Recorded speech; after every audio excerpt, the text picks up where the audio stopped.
चीज है, वो मजहब उसको उसकी इजाजत नहीं देता।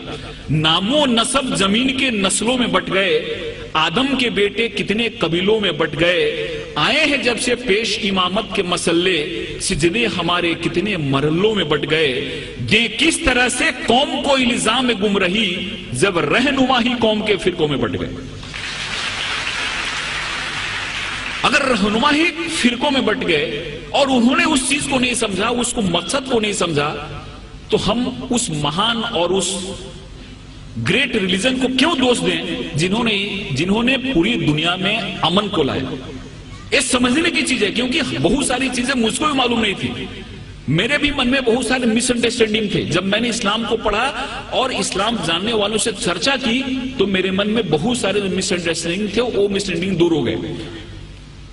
एक जगह ऐसी आयत आई है जहां पे कहा गया है कि इस दुनिया की कोई भी ऐसी जगह नहीं है जहां पे हमने अपने नबी और रसूल न भेजे।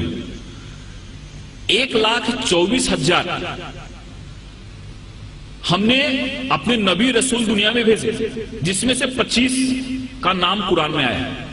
दुनिया की कोई भी ऐसी जगह नहीं है जहां पे हमने नबी रसूल न भेजे हो, और पूरी दुनिया जो है वो खुदा की बनाई हुई है। इसलिए खुदा के लिए एक शब्द यूज किया गया है। गॉड जो है, खुदा जो है, वो रबुल अल आलमीन है, और प्रोफेट मोहम्मद जो है वो रहमतुल आलमीन है। खुदा हर एक के लिए, प्रोफेट मोहम्मद का जो संदेश है वो किसी एक व्यक्ति के लिए नहीं है, एक मुल्क के लिए नहीं है, एक इंसान के लिए, पूरी दुनिया के लिए, क्योंकि हर एक welfare of the whole humanity उस चीज में आती है। इसलिए इस चीज को जब हम समझते हैं, इस चीज को हम अपने जहन में लाते हैं, तो हमको ऐसा लगता है कि इस्लाम जो है, इस्लाम का जो मेन, जिसको हम गाभा मराठी में बोलें, इसेंस बोलें, हिंदी में सार बोलें, वो है कि इंसान एक कैसे बेहतर जिंदगी जी सकता है और खुदा के कैसे करीब जा सकता है।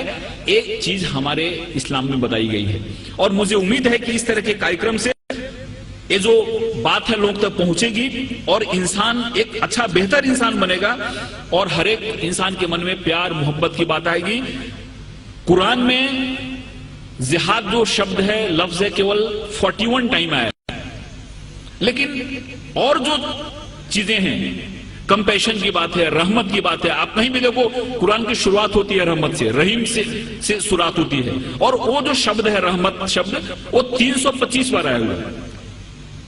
रहमत शब्द जो है, कंपैशन शब्द जो है, वो 325 बार आया हुआ है, और जिहाद शब्द जो है वो 41 टाइम आया है, और वो भी जंग के अर्थ में नहीं आया है। जिहाद एक एफर्ट्स के रूप में आया है, एक कोशिश के रूप में आया है, और उसमें भी ऐसा कहा गया है कि जिहादे अकबर और जिहादे असगर।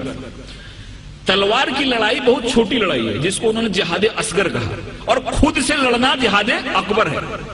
सबसे बड़ी लड़ाई है खुद से लड़ना। हमारे अंदर जो विकार है, हमारे अंदर जो दोष हैं, हमारे अंदर जो खामियां हैं, इन खामियों से लड़ना सबसे बड़ी लड़ाई, जिसको जिहाद अकबर कहा। और तलवार की लड़ाई छोटी लड़ाई है, उस लड़ाई को बहुत ज्यादा तरजीह नहीं दी, वो जिहाद असगर है। इसलिए बहुत ऐसी चीजें हमारे सामने आती हैं जिस चीजों से ऐसा लगता है कि इस्लाम ने दुनिया को क्या दिया, लेकिन कुछ लोगों ने जानबूझ के इसको फैलाया, कुछ लोगों ने समझा इसको नहीं, कुछ लोगों ने समझाया नहीं। और मुझे उम्मीद है कि जिस हिसाब से इस्लामिक रिसर्च सेंटर ने इस्लाम को बड़े ही साइंटिफिक ढंग से सामने लाया है, उनकी किताबें भी जो निकली हैं, वो किताबें जब कोई आदमी पढ़ता है तो उसके मन में एक सही पिक्चर आता है। कहीं भी किसी के बारे में नफरत नहीं, कहीं भी किसी के बारे में मन में विद्वेष या दुश्मनी पैदा नहीं होती। इसलिए मैं खुदा से दुआ करता हूं कि उनका ये जो मकसद है वो कामयाब हो। हमारे हिंदुस्तान में, पूरी दुनिया में अमन फैले, कौमी एकता फैले, कौमी आहंगी फैले। और इस शब्दों के साथ मैं आपसे विदा लेता हूं कि मोहब्बत से करो आगाज तो अजनबी भी करीब आते हैं। मोहब्बत से करो आगाज तो अजनबी भी करीब आते हैं, और मोहब्बत है एक रूहानी मंजिल जहां फरिश्ते भी सर झुकाते हैं। खुदा हाफिज़।